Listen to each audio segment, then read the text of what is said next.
Halo guys, selamat datang kembali di channel gue. Belakangan gue sering lihat komentar, lu dukung Israel dan sejenisnya. Mengapa lu mendukung Israel? Sebuah pertanyaan yang terdengar seperti tuduhan. Seolah dukungan itu hanya bisa lahir dari kebencian, dari ketidakpedulian, dari pengkhianatan terhadap kemanusiaan. Tapi bagaimana jika kenyataannya tidak sesederhana itu? Bagaimana jika sebagian orang yang kamu sebut tak berperasaan justru adalah mereka yang terlalu banyak berpikir, terlalu banyak membaca, hingga tak sanggup lagi menelan narasi yang sudah dikunyah orang banyak? Mereka yang kamu nilai sebagai pro-Israel bisa jadi adalah para dosen, ilmuwan, peneliti. Mereka tak hidup dari seruan emosi massa. Mereka hidup dari data, dari analisis, dari literatur lama yang penuh debu. Di antara poster-poster Free Palestine dan boykot pasal, mereka bertanya, apakah kita tahu seluruh ceritanya? Atau hanya separuh yang diputar berulang-ulang? Israel, negara kecil yang dikepung musuh, tapi menjadi salah satu yang memimpin dunia dalam sains, pertahanan, pertanian, dan AI. Apakah itu pembenaran terhadap penjajahan? Tidak. Tapi itulah yang membuat sebagian orang kagum. Bukan pada konfliknya, tapi pada resiliensinya. Daniel Goleman dalam Social Intelligence menyebut empati yang dipaksa terus-menerus bisa berubah menjadi kelelahan.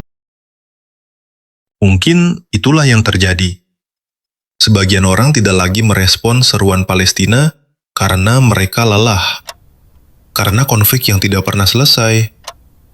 Karena tidak tahu lagi siapa yang benar, siapa yang salah, dan sebagian memilih netral.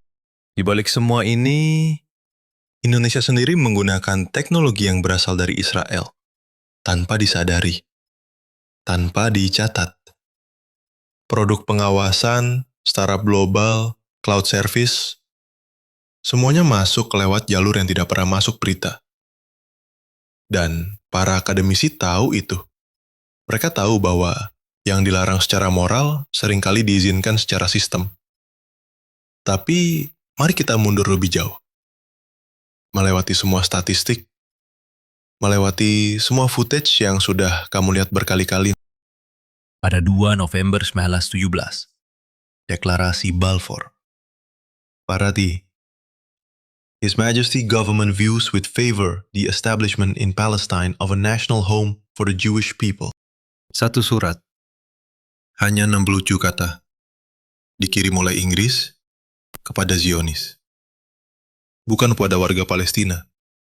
Bukan kepada pemilik tanahnya. Surat ini bukan hadiah. Ini adalah alat kolonialisme modern yang disamarkan sebagai janji spiritual. Dan dari sinilah segalanya bermula. Luka, pengusiran, perang demi perang, trauma yang diwariskan dari ayah ke anak, dari anak ke tanah yang kian sempit. Israel bukan muncul karena takdir, ia diciptakan dengan politik, dengan diplomasi, dengan surat. Maka saat kamu bertanya, mengapa ada orang Indonesia yang mendukung Israel? Jangan langsung menghakimi. Karena bisa jadi, dukungan mereka bukan pada agresi, tapi pada sistem, pada ketekunan, pada struktur yang mereka pahami sebagai keberhasilan, meski dibangun di atas penderitaan. Tapi jangan pula kau lupakan, tak semua yang hebat layak dijadikan panutan, dan tak semua yang maju lahir dari keadilan. Deklarasi Balfour adalah bukti bahwa dunia bisa berpihak tanpa pernah benar-benar melihat siapa yang dipijak. Mungkin kita semua hanya pion, yang terus memainkan naskah yang bukan kita tulis. Dan tugas kita sekarang bukan memilih pihak, tapi belajar membaca panggung, dengan mata yang lebih jernih, dan hati yang lebih jujur.